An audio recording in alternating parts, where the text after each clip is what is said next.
안녕하세요, 잡설TV입니다. 제3공화국 최악의 정치 스캔들인 정인숙 사건을 아시나요? 이로 인해 대통령, 국무총리, 대통령 비서실장 등이 구설수에 오르며 몇 명의 인물들이 그녀와 엮인 더러운 스캔들입니다. 그렇다면 정인숙은 누구일까요? 당시 한일회담 등 굵직한 내 외교장소가 되었던 선운각, 이 요정의 에이스로 능숙한 영어 회화 실력과 미모로 많은 정계와 재벌들이 찾았다고 합니다. 사건의 발달은 정인숙의 출산으로 시작됩니다. 정인숙은 1968년 6일 아들 성희를 낳았습니다. 이때 낳은 아들로 인해서 대한민국이 들썩이게 되었습니다. 그때 당시 아들이 당시 최고위층 자녀라는 소문이 있었으며 그녀는 아이를 낳은 후 내 말 한마디면 안 되는 일이 없다, 서교동 집도 아기 아빠가 사준 거야 등의 말을 서슴없이 하곤 하였습니다. 그때 당시 여권은 국회의원들도 못 가질 만큼 취득이 어려웠다고 합니다. 이 여권을 가지고 미국, 일본 등을 왕래하며 남다른 생활을 하였다고 합니다.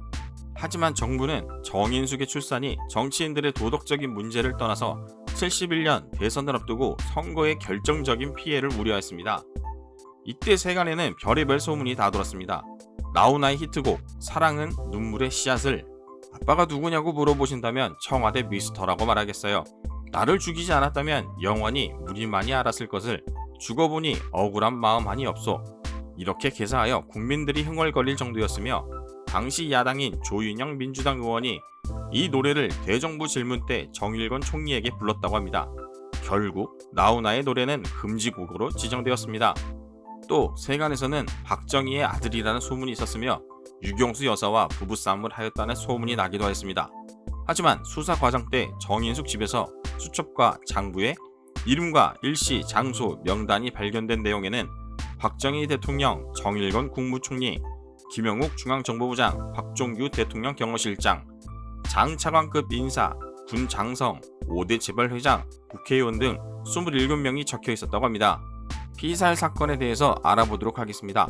1970년 3월 17일 밤 11시경 서울시 마포구 합정동 절두산 근처에서 발생한 사건이며 피해자 정인숙은 머리와 가슴에 총을 맞고 사망, 운전자 오빠 정종욱은 허벅지에 관통상을 입은 사건이 발생합니다.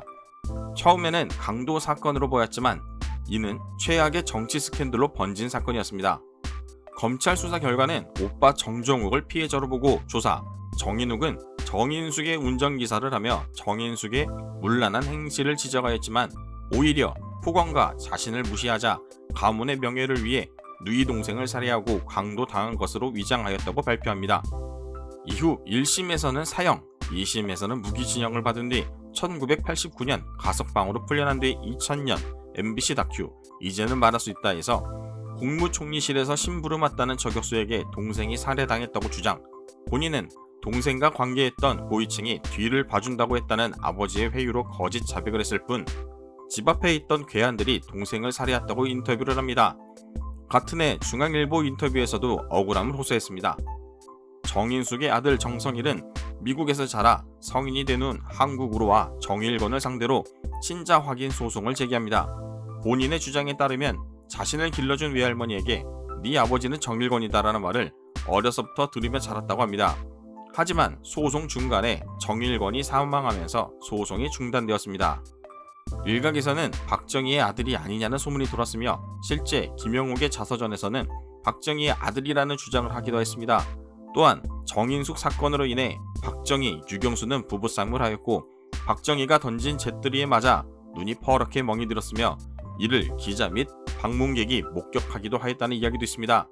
결국 정인숙 피살 사건은 아이의 친부가 누구인지 권력층의 문란한 사생활, 정인숙의 사생활만 궁금해하는 모습만 보였으며 정작 그녀가 왜 죽어야 했는지 또는 진범이 누구인지는, 그리고 신속하게 사건이 종결되는 등 오히려 밝히려 하지 않았다는 생각을 하는 게 맞다고 생각합니다.